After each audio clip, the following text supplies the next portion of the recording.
হ্যাঁ ভাবি, দেখলামই তো সবাই বানাইতেছে, আপনিও বানাইছেন, আপনারটা অনেক সুন্দর হয়েছে। আসলে আমিও বানাইতাম, আমার ভালো একটা স্মার্টফোন নাই তো, পরিবারের জন্য খাটতে খাটতে জীবনটা শেষ। ভালো একটা স্মার্টফোন কিনবো, ওইটার সুযোগই হইলো না। আসলেই তো, আম্মা তো আমার সব কিছুই দিছে, আর আজকে একটা সামান্য স্মার্টফোনের লেগে আম্মা কষ্ট পাইতেছে। আমার কিছু একটা করতে হইব। ভাগ্যিস বিকাশের সেভিংস অপশনটা ছিল। 6 মাস ধরে আমি বিকাশের সেভিংসে অল্প অল্প করে টাকা জমাইতেছি একটা ভালো ট্যুরের জন্য। ট্যুর অন্য কখনো দিব। আম্মুর ফোনটা প্রয়োজন, আম্মুর এই টাকা দিয়ে একটা ফোন নিয়ে দিই। মা, এই যে তোমার স্মার্টফোন। বাইচা থাক বাবা।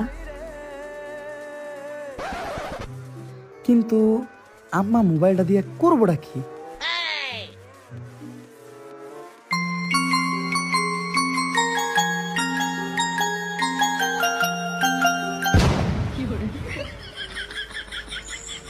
ট্রেন্ডিং ভিডিওটা বানাইতেছিলাম আর কি।